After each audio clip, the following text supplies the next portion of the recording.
Hello, everyone. Oh, sorry. Can you hear me? Okay.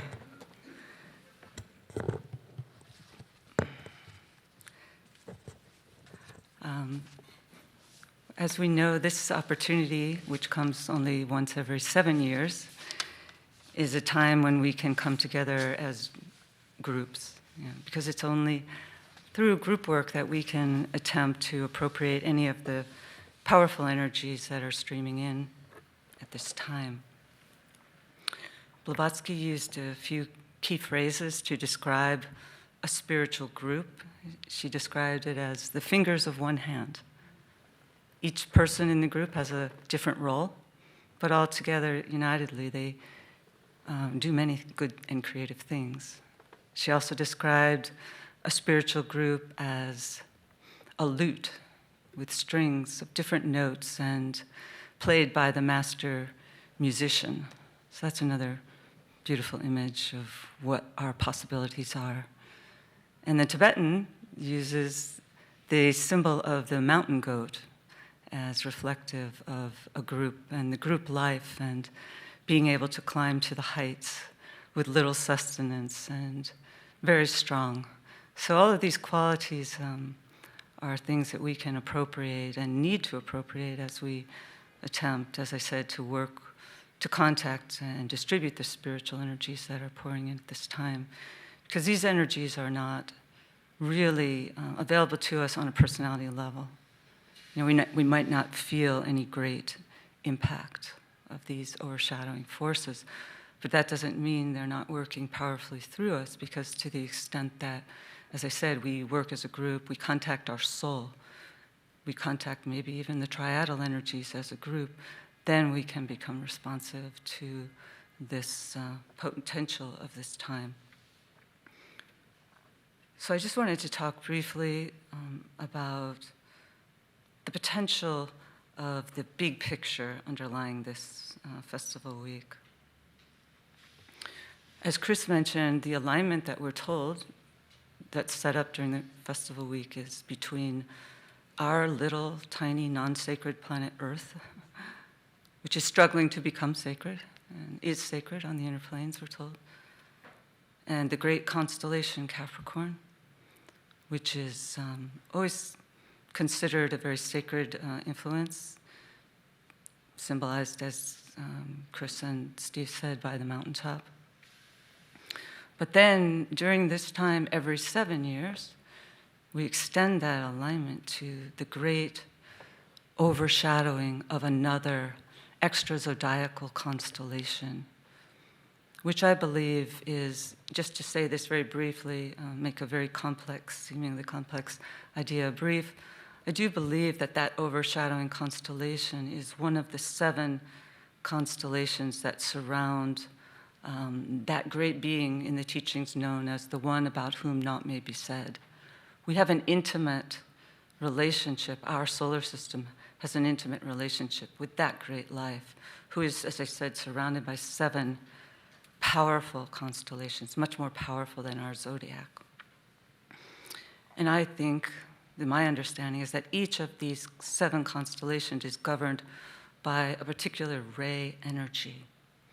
And in the case of this festival week, we know from our study of the law of group progress, a soul law, that that overshadowing ray energy is the 7th ray.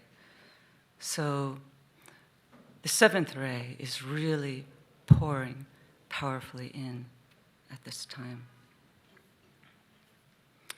And we know that the 7th ray is one of the most important ray energies governing our entry into the Aquarian age.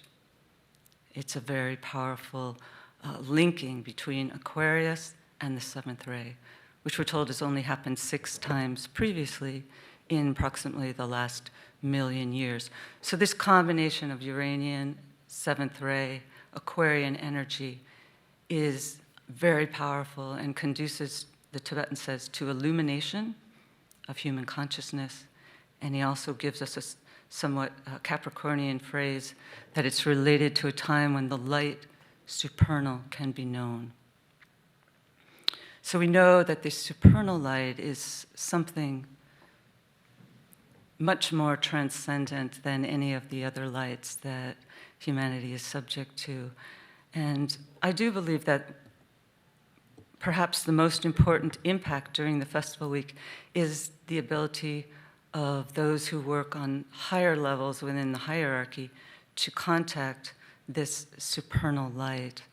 And then it's our opportunity as to ground that light somehow through our group work, through our souls, and through our spirit.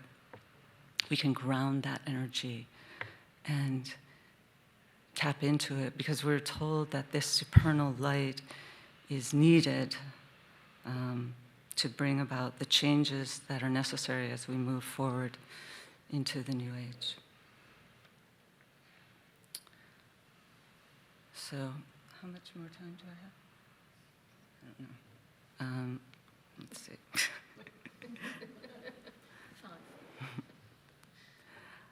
And it's interesting to note that the seventh ray pours in most powerfully through Capricorn, right? So that's why the alignment with Capricorn is the only real alignment that we've been given, because we as a group are coming under the influence of these higher ray impacts that pour in through the constellational lives.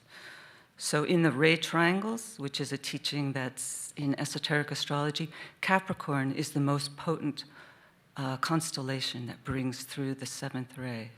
So every 7 years, as we know, we have this opportunity for 7 days to bring through the energy of the seventh ray. But also, if we want to make it a little more universal, I would hypothesize that on each of these 7 days, we can consider and perhaps give honor to one of the 7 rays. But then having all these 7 rays overshadowed by the influx of the 7th ray, we fulfill an injunction in the Tibetan's writings, which is quite mysterious, and yet I think very applicable to this festival week, when he says, when the light of the 7 rays combines with the light of the 7th ray, the light supernal can be known. And so I think, considering Capricorn's close relationship with this idea of the supernal light and the focus and intensity of that light that might be available during the festival week, I think we can have a little realization of that light supernal every 7 years. But of course, more broadly speaking, we can say that that idea, that qualifying idea of the 7 rays combination with the 7th ray producing an observation of the light supernal can reflect the whole period into which we're moving, the 7th ray age, this Aquarian cycle, but very specifically potentiated, if that's a word, during the festival week every 7 years. So I'm going to skip a lot of this because I think I'm running out of time. So we might ask ourselves, what does it mean to be vehicles for the inpouring of the 7th ray energy? What is it? It's very abstract. The rays are, even the astrological energies, they're very abstract things. So I'll conclude with another abstraction to describe the influence in very ancient symbolic phrases given out by the Tibetan, which is given out in one of the other laws of the soul, the law of repulse, which is governed by the first ray. I think Isha gave a talk on that a couple of years ago. So he gives what he says is a law, the direction of each of the rays. So since this is under the heading of the law of repulse, which is a first ray law, these are the higher aspects. These are showing the potential of the will energy as it pours in through a particular ray. And so when we consider the 7th ray, it is a ground for the first ray. The highest and lowest meet. through the interaction between the first and the seventh ray. It's the most powerful interaction. So these words, which I'll paraphrase, he gives as the direction, as I said, the direction of the seventh ray. Okay, let's see. Okay. He starts out, and this is a very visual image, so that's what I say. I think it helps us to have a visual image to understand a complex thing. Okay, the scene begins with a man sitting under a teetering arch between two rooms. He's facing towards the room that is full of movement, activity, chaos, the room that has no form, a room of work which has no true objective. The other room, behind his back, however, which he doesn't see, is one of life, light, and power. It's a room of stillness, which was purpose, beauty, which is space. And his back, as I said, is turned towards this vital stillness. He knew it not.